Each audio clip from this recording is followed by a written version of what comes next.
Hello. Before we begin, a quick note. The Boy to Sleep podcast relies on you and sponsors, which means you will hear a quick advertisement before the beginning of tonight's episode. While the podcast is free, you are welcome to subscribe for just $2.99 per month, which supports the creation of this podcast and gives you an ad-free listening experience. Simply click the link in the show notes from your podcast app. Rest easy. Take your plans out of the group chat and get long weekend ready in new Abercrombie. From day to night, pack new outfits for every part of your itinerary. Grabbing brunch? Throw on the A&F Mila dress. Then head to your dinner reservation in their new bubble hem mini dress. And yes, permission to overpack for pics with the girls. Abercrombie's best-selling Scarlet Squirt deserves a post in your feed. Your plans are worth it. Shop Abercrombie's new long weekend collection online or in store.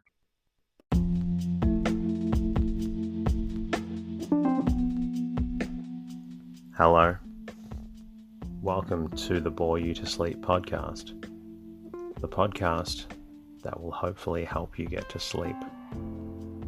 I am going to read an open source book, one that is not particularly interesting, but one that is hopefully boring enough to get you to sleep.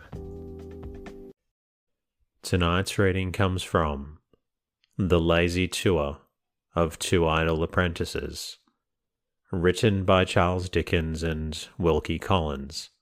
This story is a humorous travelogue about two characters taking a leisurely journey. My name is Teddy, and I aim to help people everywhere get a good night's rest. Sleep is so important, and my mission is to help you get the rest you need. The podcast is designed to play in the background while you slowly fall asleep. For those of you new to the podcast, you may not know that it started from my own struggles with sleep. I wanted to create a resource for others facing similar challenges, and I'm so grateful for the amazing community we've built together. The podcast is self-made and self-produced, which is why you'll hear a short ad at the beginning of each episode. These ads, along with support from subscribers and patrons, enable me to keep delivering this podcast for free to those who need it.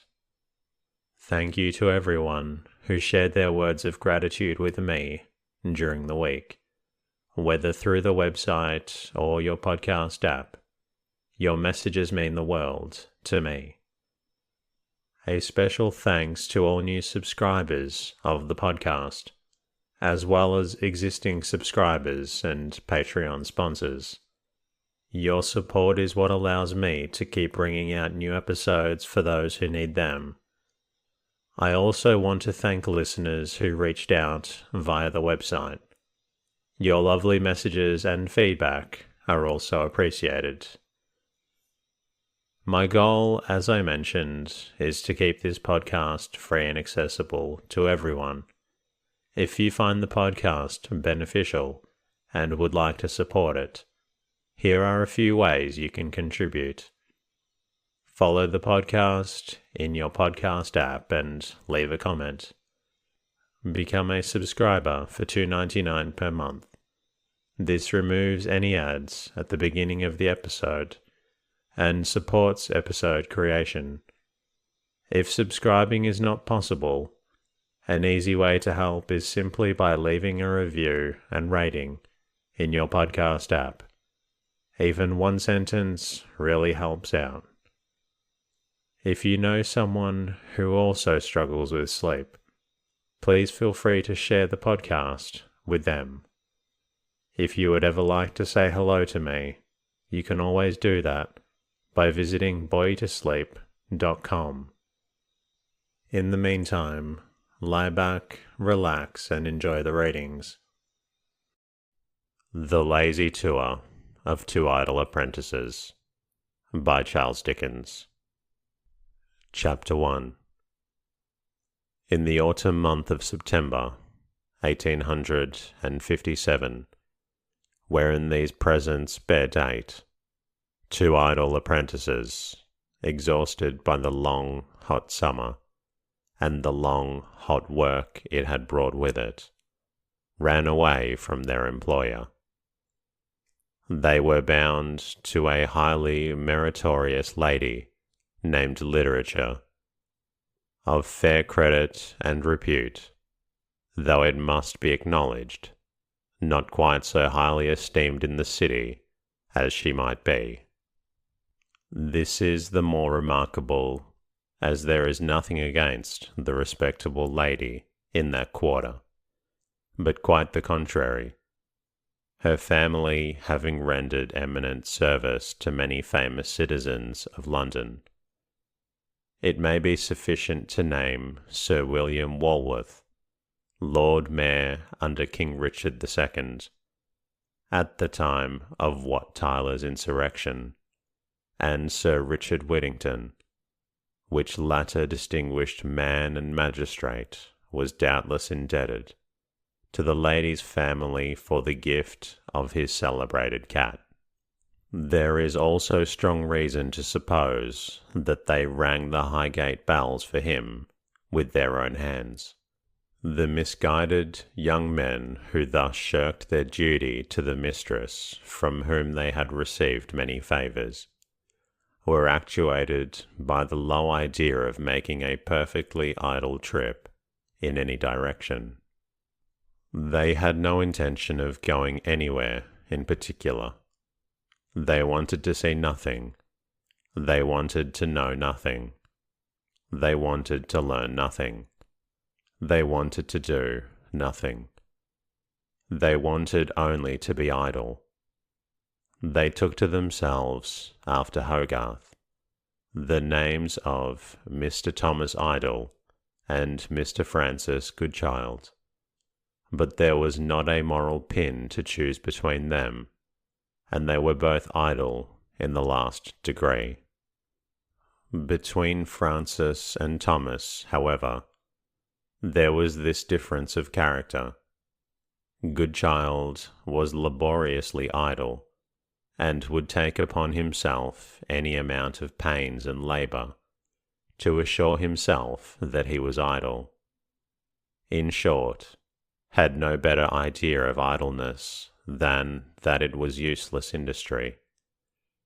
Thomas Idle, on the other hand, was an idler of the unmixed Irish or Neapolitan type, a passive idler, a born and bred idler, a consistent idler, who practised what he would have preached if he had not been too idle to preach, a one entire and perfect chrysolite of idleness.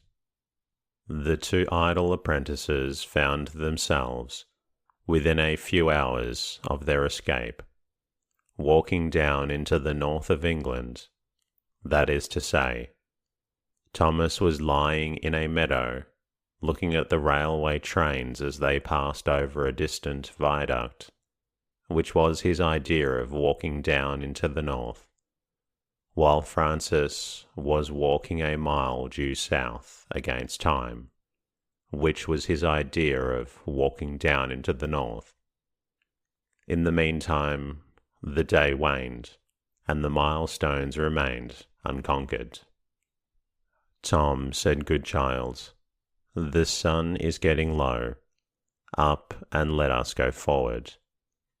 "Nay," quoth Thomas Idle, "I have not done with Annie Laurie yet." And he proceeded with that idle but popular ballad, to the effect that for the bonny young person of that name, he would lay him doon and dee, equivalent in prose to lay him down and die. "What an ass that fellow was," cried Goodchild, with the better emphasis of contempt. "Which fellow?" asked Thomas Idle. "The fellow in your song. Lay him doon and dee. Finally, he'd show off before the girl by doing that. A sniveller. Why couldn't he get up and punch somebody's head?" "Whose?" asked Thomas Idle. Anybody's, everybody's would be better than nobody's. If I fell into that state of mind about a girl, do you think I'd lay me doon and dee? No, sir, proceeded Goodchild, with a disparaging assumption of the Scottish accent. I'd get me ope and peach into somebody, wouldn't you? I wouldn't have anything to do with her, yawned Thomas Idle. Why should I take the trouble? It's no trouble, Tom, to fall in love, said Goodchild, shaking his head. It's trouble enough to fall out of it once you're in it, retorted Tom. So I keep out of it altogether. It would be better for you if you did the same. Mr. Goodchild, who is always in love with somebody, and not unfrequently with several objects at once, made no reply. He heaved a sigh of the kind which is termed by the lower orders a bellowser, and then heaving Mr. Idle on his feet, who was not half so heavy as the sigh, urged him northward. These two had sent their personal baggage on by the train, only retaining each a knapsack. Idle now applied himself to constantly regretting the train, to tracking it through the intricacies of Bradshaw's Guide, and finding out where it is now. And where now? And where now? And to ask what was the use of walking, when you could ride at such a pace as that? Was it to see the country? If that was the object, look at it out of the carriage windows.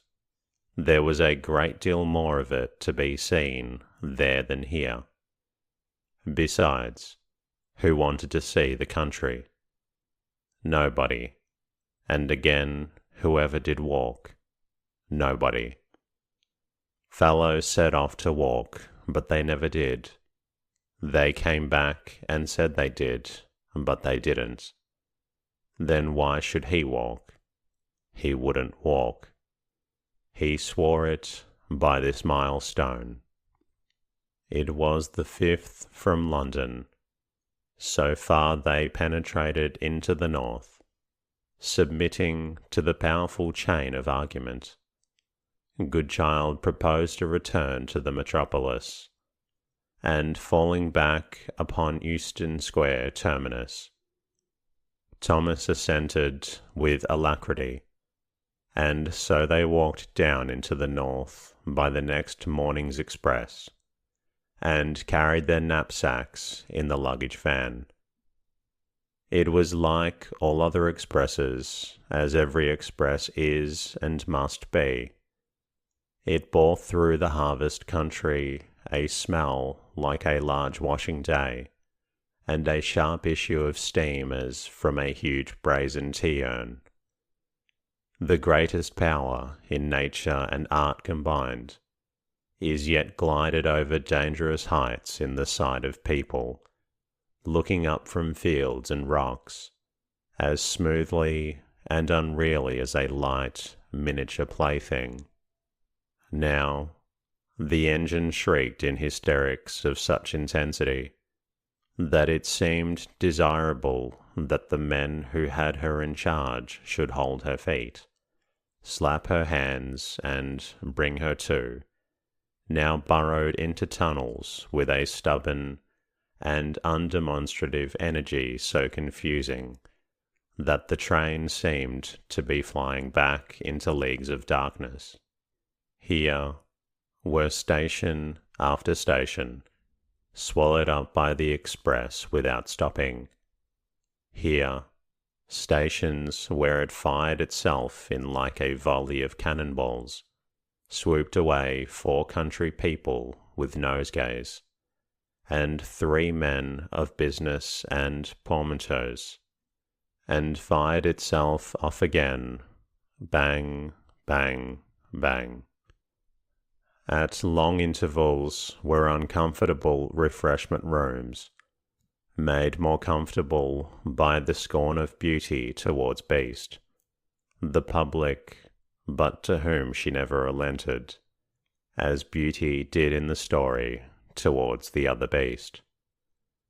And where sensitive stomachs were fed with a contemptuous sharpness occasioning indigestion, here again were stations with nothing going but a bell, and wonderful wooden razors set aloft on great posts, shaving the air.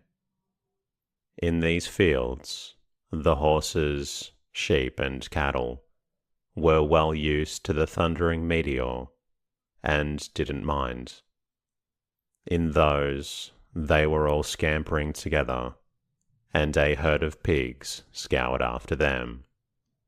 The pastoral country darkened, became coaly, became smoky, became infernal, got better, got worse, improved again, grew rugged, turned romantic, was a wood, a stream, a chain of hills, a gorge, a moor, a cathedral town, a fortified place, a waste. Now, miserable black dwellings, a black canal, and sick black towers of chimneys. Now, a trim garden, where the flowers were bright and fair. Now, a wilderness of hideous altars all ablaze. Now, the water meadows with their fairy rings. Now, the mangy patch of unlet buildings outside the stagnant town, with the larger ring where the circus was last week. The temperature changed, the dialect changed, the people changed. Faces got sharper, manner got shorter, eyes got shrewder and harder, yet also quickly, that the spruce guard in the London uniform and silver lace had not yet rumpled his shirt collar, delivered half the dispatches in his tiny little pouch, or read his newspaper. Carlisle. Idle and good child had got to Carlisle. It looked congenially and delightfully idle. Something in the way of public amusement had happened last month, and something else was going to happen before Christmas. And, in the meantime, there was a lecture on India for those who liked it, which Idle and Good Child did not. Likewise, by those who liked them, there were impressions to be brought of all the vapid prints going and gone, and of nearly all the vapid books. For those who wanted to put anything in missionary boxes, here were the boxes. For those who wanted the Reverend Mr. Podgers, here was Mr. Podgers to any amount. Not less gracious and abundant, Mr. Codgers, also of the Vineyard, but opposed to Mr. Podgers, brotherly tooth and nail. Here were guidebooks to the neighbouring antiquities, and eke the lake country, in several dry and husky sorts. Here, many physically and morally impossible heads of both sexes, for young ladies to copy in the exercise of the art of drawing. Here, further, a large impression of Mr. Spurgeon, solid as to the flesh, not to say even something gross.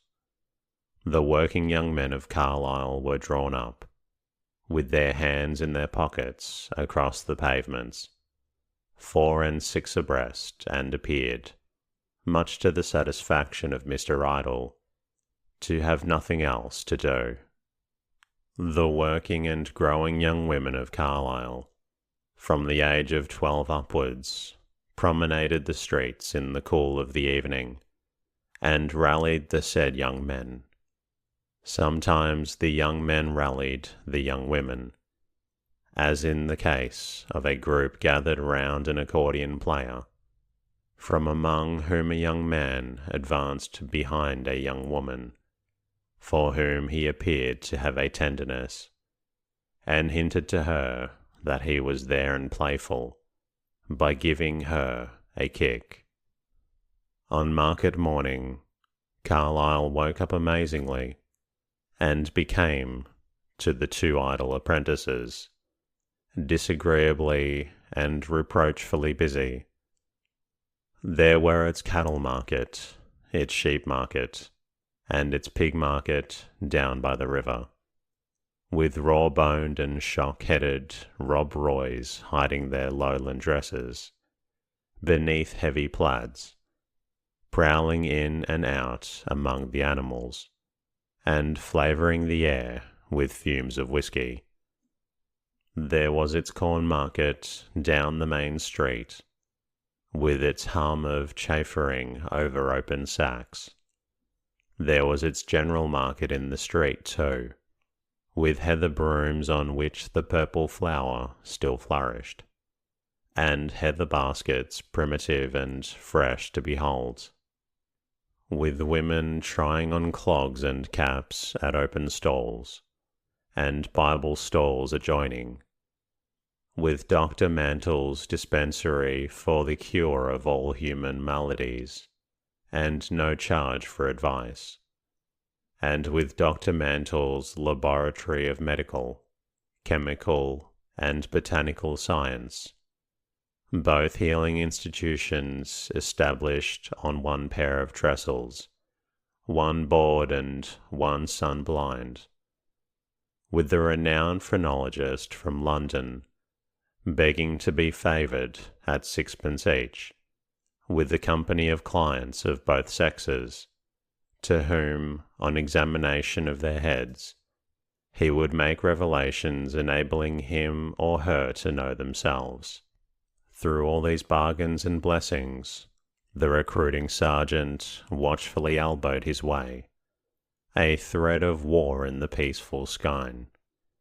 Likewise, on the walls were printed hints that the Oxford Blues might be indisposed to hear of a few fine active men, and that whereas the standard of that distinguished corps is full 6 feet, growing lads of 5 feet 11 need not absolutely despair of being accepted.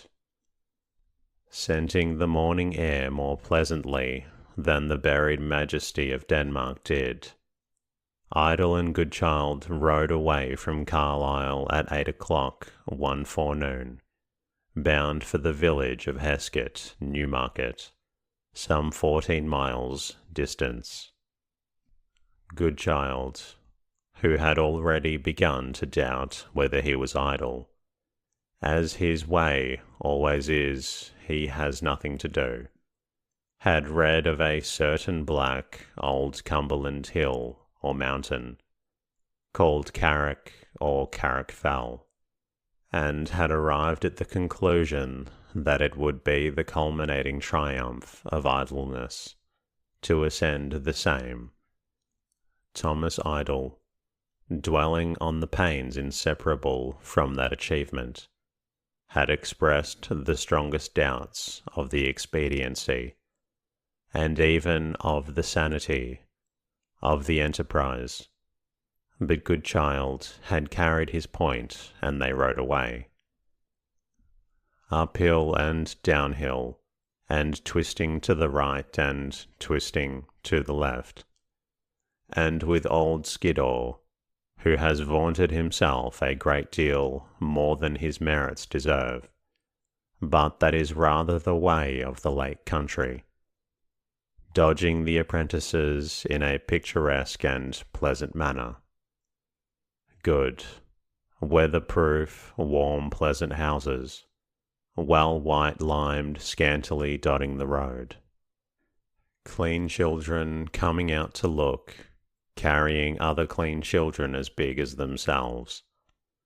Harvest still lying out and much rained upon, Here and there, harvest still reaped. Well-cultivated gardens attached to the cottages, with plenty of produce forced out of their hard soil. Lonely nooks and wild, but people can be born and married, and buried in such nooks, and can live and love and be loved, there as elsewhere, thank God. Mr. Goodchild's remark. By and by, the village. Black, coarse-stoned, rough-windowed houses, some with outer staircases like Swiss houses. A sinuous and stony gutter winding uphill and round the corner, by way of street. All the children running out directly, women pausing in washing, to peep from doorways and very little windows. Such were the observation of Messrs. Idle and Goodchild, as their conveyance stopped at the village shoemaker's. Old Carrick gloomed down upon it in a very ill-tempered state, and rain was beginning. The village shoemaker declined to have anything to do with Carrick. No visitors went up Carrick. No visitors came there at all. The world ganged a yawn. The driver appealed to the innkeeper. The innkeeper had 2 men working in the fields, and one of them should be called in, to go up Carrick as guide. Messrs. Idle and Goodchild, highly approving, entered the innkeeper's house to drink whisky and eat oatcake. The innkeeper was not idle enough, was not idle at all, which was a great fault in him, but was a fine specimen of a north country man, or of any kind of man. He had a ruddy cheek, a bright eye, a well-knit frame, an immense hand, a cheery, outspeaking voice, and a straight, bright, broad look. He had a drawing-room, too, upstairs, which was worth a visit to the Cumberland Fells. The ceiling of this drawing-room was so crossed and recrossed by beams of unequal lengths, radiating from a centre, in a corner, that it looked like a broken starfish. The room was comfortably and solidly furnished with good mahogany and horsehair. It had a snug fireside and a couple of well-curtained windows, looking out upon the wild country behind the house. What it most developed was an unexpected taste for little ornaments and knickknacks, of which it contained a most surprising number. Engravings of Hunt's country boy before and after his pie were on the wall, divided by a highly coloured nautical piece, the subject of which had all her colours and more, flying, and was making great way through a sea of regular pattern, like a lady's collar. A benevolent, elderly gentleman of the last century, with a powdered head, kept guard in oil and varnish, over a most perplexing piece of furniture on a table, in appearance between a driving seat and angular knife box, but when opened, a musical instrument of tinkling wires, exactly like David's harp packed for travelling. Everything became a knick-knack in this curious room. The copper tea-kettle, burnished up to the highest point of glory, took his station on a stand of his own, at the greatest possible distance from the fireplace, and said, "By your leave, not a kettle, but a bijou."